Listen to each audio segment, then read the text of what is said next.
Hello viewers, আশা করি সবাই ভালো আছেন। আজকে আপনাদের সামনে হাজির হলাম সম্পূর্ণ নতুন একটি ট্রিক্স নিয়ে। আজকে আপনারা জানতে পারবেন কিভাবে আপনার মোবাইলের সমস্ত সফটওয়্যারের লোগো কিংবা আইকনগুলোতে আপনি আপনার নিজের ছবি বসাতে পারেন। তার আগে বন্ধুরা, যারা আমার এই চ্যানেলটিতে আজকে আপনারা নতুন এসেছেন, অবশ্যই চ্যানেলটি সাবস্ক্রাইব করে আমার সঙ্গে থাকুন। এখন শুরু করা যাক। এর জন্য প্রথমে আপনাকে গুগল বা যে কোনো একটা ওয়েব ব্রাউজারে যেতে হবে। গিয়ে গুগলে সার্চ করবেন এপিকে এডিটর নামে একটা সফটওয়্যার আছে, এপিকে এডিটর। দেখুন আমার অ্যাড্রেস বারে এটা লিখছি এপিক এডিটর, এটা লিখে সার্চ করবেন। সার্চ করার পর একদম প্রথমেই দেখুন একটি সফটওয়্যার আছে, এপিক এডিটর 1.90.4 অ্যান্ড্রয়েড। তার মানে কি এটা ডাউনলোড করবেন, একদম প্রথম ওয়েবসাইট যেটা আছে আর ভিতরে যাবেন। তারপর দেখুন এখানে লেটেস্ট ভার্সন দেওয়া আছে, আপনি এটাকে ডাউনলোড করে নেবেন। তারপর দেখুন 6.67 MB এটা ডাউনলোড করে নেবেন এখান থেকে। আর এটা হচ্ছে সফটওয়্যার এপিক এডিটর। এখন বন্ধুরা, এটা আমার মোবাইলে অলরেডি ডাউনলোড করা আছে, তাই আমি এখন আবার ডাউনলোড করছি না। আপনার অবশ্যই এখান থেকে ডাউনলোড করে নিতে হবে। আমি এখন সরাসরি কাজে চলে যাই। দেখুন সফটওয়্যারটা এই যে এপিক এডিটর এখানে ডাউনলোড করা আছে, আমার ইনস্টলও দেওয়া আছে। এখন আমি দেখাবো এর মাধ্যমে কীভাবে সমস্ত সফটওয়্যারগুলো লোগোতে আপনি নিজের ছবি বসাতে পারেন। আর এটা দেখাবো আমি ইমো সফটওয়্যারের মাধ্যমে। এখানে দেখুন ইমো ডাউনলোড করা আছে এবং ইমোর লোগোটা কি সাদা এবং তার মধ্যে ইমো লেখাটা আছে। এখন আমি এর জায়গায় আমি আমার নিজের ছবি বসাবো। তাহলে বন্ধুরা শুরু করা যাক। প্রথমে এপিকে এডিটর সফটওয়্যারটি ওপেন করবেন। ওপেন করার পর দেখুন সিলেক্ট এপিকে ফ্রম অ্যাপ, দ্বিতীয় অপশনটি আছে, ওইটি বাছাই করবেন। দেখুন এটি বাছাই করার পর আপনার মোবাইলে ইনস্টল করা যতগুলো সফটওয়্যার আছে সবগুলো সফটওয়্যার এখানে শো করবে। আপনি ইচ্ছে করলে সবগুলোরই লোগো চেঞ্জ করে আপনার ছবি বসাতে পারেন। তাহলে বন্ধুরা, আমি যেহেতু ইমোর কথা বলেছি, আমি ইমোটা দেখাচ্ছি।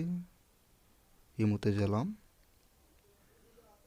তারপর এখানে দেখুন দ্বিতীয় option simple edit file replacement, এই দ্বিতীয় অপশনটাতে ক্লিক করবেন। তারপর এখানে দেখুন ইমেজ, দ্বিতীয় অপশন এখানে আছে, ইমেজটাতে ক্লিক করবেন। তারপর একদম নিচে যেতে থাকবেন। নিচে গিয়ে দেখবেন আইসি লঞ্চার একটা অপশন আছে, ওইটা ক্লিক করতে হবে।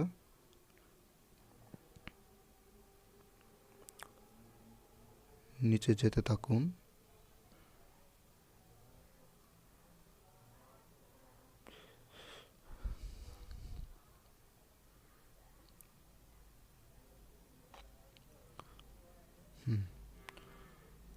অনেকগুলো অপশন আছে, এগুলোতে হাত দিবেন না, এতে আপনার রিমুভ সফটওয়্যারের সমস্যা হতে পারে। এই যে এখানে দেখুন আইসি লঞ্চার পিএনজি এবং পাশে দেখুন ইমু লোগোটা দেওয়া আছে, আপনি এটাকে সিলেক্ট করতে হবে। এবং দেখুন ডান সাইডে পেন্সিল আকারের একটা অংশ আছে, এডিট অংশ, এটাতে ক্লিক করবেন এটাতে। তারপরে দেখুন ক্লিক করার পরে এটা সরাসরি আমার ফাইল ম্যানেজারে চলে গেছে, অর্থাৎ আপনার গ্যালারিতে চলে যাবে। তখন সেখান থেকে আপনি যে কোনো একটা ছবি সংগ্রহ করতে হবে। দেখুন আমি আমার ছবি একটা দিচ্ছি এখান থেকে।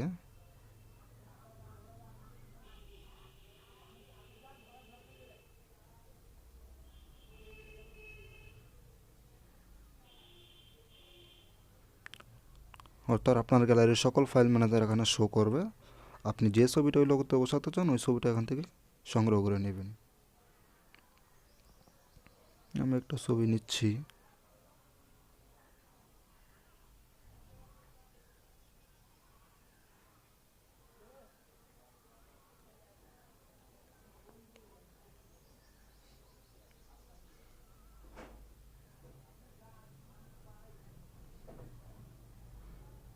দেখুন এই যে আমার এই ছবিটা আমি এখান থেকে নিচ্ছি।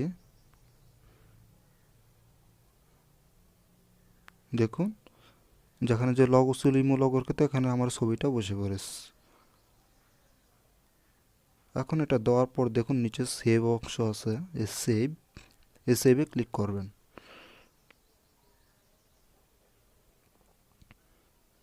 তারপর দেখুন ওয়ার্কিং লোডিং হচ্ছে, অর্থাৎ যে ইমো লগোটা ছিল ওই লগোতে আপনার নিজস্ব ছবি বসাতে হচ্ছে। তারপর দেখুন এটা টিকমার্ক অপশন এসেছে, অর্থাৎ আমার কাজ শেষ। এবার আপনাকে ইমো সফটওয়্যারটা এখান থেকে ইনস্টল করতে হবে। একদম নিচে দেখুন দ্বিতীয় অপশনটা, ইনস্টল করে নেবেন এখান থেকে। ইনস্টল এসেছে, ইনস্টল করবেন। এবার দেখুন অ্যাপ নট ইনস্টল, যদি এরকম কোনো সমস্যা হয় যে ইনস্টল হচ্ছে না, তাহলে আপনার কী করতে হবে, আপনাকে পূর্বে যেই ইমো সফটওয়্যারটি ইনস্টল করা হয়েছিল ওইটাকে ডিলিট করে দিতে হবে। দেখুন আমি আগে আমার আগের ইনস্টলটা, আমার আগে ইনস্টল করা ইমোটা ডিলিট করে দিচ্ছি, অর্থাৎ আনইনস্টল করে দিচ্ছি।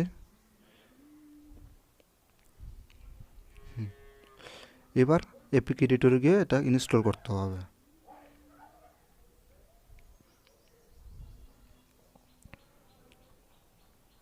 দেখুন এখন হচ্ছে না, কিন্তু কোনো সমস্যা নেই, যদি বারবার ফেল দেয় তাহলে আপনি বারবার ট্রাই করবেন।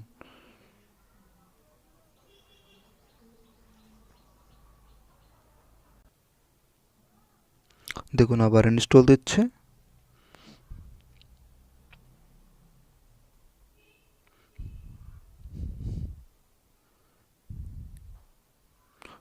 ইনস্টল হচ্ছে, দেখুন এখন ইনস্টল হয়ে গেছে। তার মানে কি, এখন আপনি হোম পেজে যেতে পারেন, গিয়ে দেখুন, দেখুন এখানে ইমো লোগোটাতে আমার ছবি বসে পড়েছে। এখন এখানটাতে যদি আপনি ক্লিক করেন, এখন ইমো কাজ করবে। তার মানে বন্ধুরা, এভাবে শুধু ইমোই নয়, এখানে যতগুলো সফটওয়্যার আছে আপনারা এখানে দেখতে পাচ্ছেন, সবগুলো সফটওয়্যারের লোগোগুলো আপনি চেঞ্জ করে আপনার নিজের ছবি বা কিংবা আপনার ইচ্ছা মতো যে কোনো একটা ছবি বসাতে পারেন। তাহলে এভাবে এপিক এডিটর সফটওয়্যার দিয়ে আপনি প্রতিটা এপিক সফটওয়্যার এডিট করতে পারেন। তাহলে আশা করি বন্ধুরা বুঝতে পারছেন। আজ এ পর্যন্তই, আর এরকম নিত্য নতুন আবিষ্কার কিংবা আপডেট পেতে আমাদের সঙ্গে থাকুন। ধন্যবাদ।